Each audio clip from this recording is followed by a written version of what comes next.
Gue dulu inget banget waktu SMP kelas 2 gue sama teman-teman yang lain lagi main TOD. Permainan yang dimana kalau misalnya kalian kalah, kalian harus milih jujur atau tantangan. Nah, singkat cerita gue kalah dalam permainan itu. Di sini karena gue kalah, gue milih dare. Kenapa nggak truth? Karena bahaya, boy. Semua rahasia gue bisa kebongkar sama teman-teman kampret gue ini. Dan teman-teman kampret gue ini nyuruh gue buat nembak kakak cewek kelas 9 yang dikenal cantik dan populer banget. Di situ gue nolak awalnya karena harga diri, boy, ya kali. Tapi akhirnya gue terima karena daripada jujur ya kan, gue udah nyiapin bunga, ucapan dan mental buat siap-siap langsung ditolak. Dan setelah itu gue ngajak kakak yang mau gue tembak ini ke deket taman sekolah. Gue gak mau basa-basi karena gue mau satset nembak kakak cewek gue ini. Biar ntar kalau misalnya ditolak, gue tinggal ngomong kalau misalnya ini cuma bercandaan doang. Gue dengan ngomong terbata-bata sambil lihat ke bawah bilang ke Kak Lia, Kak, jujur dari lama aku mau ngomong ini sama Kak Lia.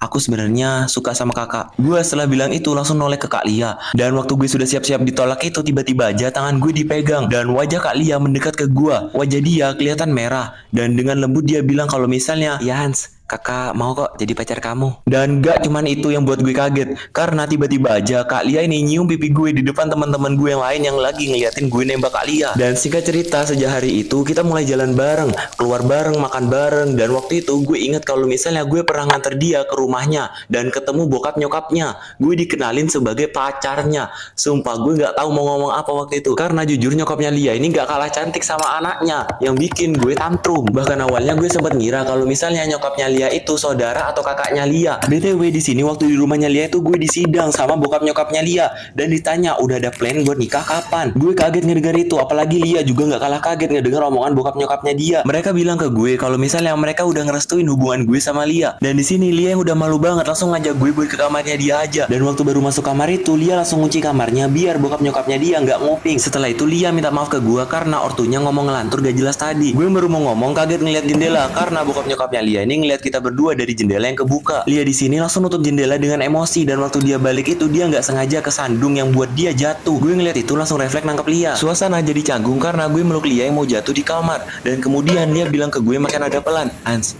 gue nggak apa-apa kok. Lo bisa lepasin pelukan lo sekarang. Di sini sebelum gue lepas tiba-tiba aja bokap nyokapnya Lia maksa masuk yang bikin kunci kamarnya jebol karena ngedenger suara teriakan Lia yang jatuh. Momennya nggak pas banget karena gue masih dalam posisi meluk Lia. Di sini bokapnya Lia tiba-tiba aja bisik sesuatu ke nyokapnya Lia yang buat wajah dia itu merah. Dan kemudian bokapnya Lia bilang ke kita pakai wajah serius. Dia bilang kalau misalnya gue bakalan jadi tunangannya Lia dan kemudian kalau rame lanjut part 2.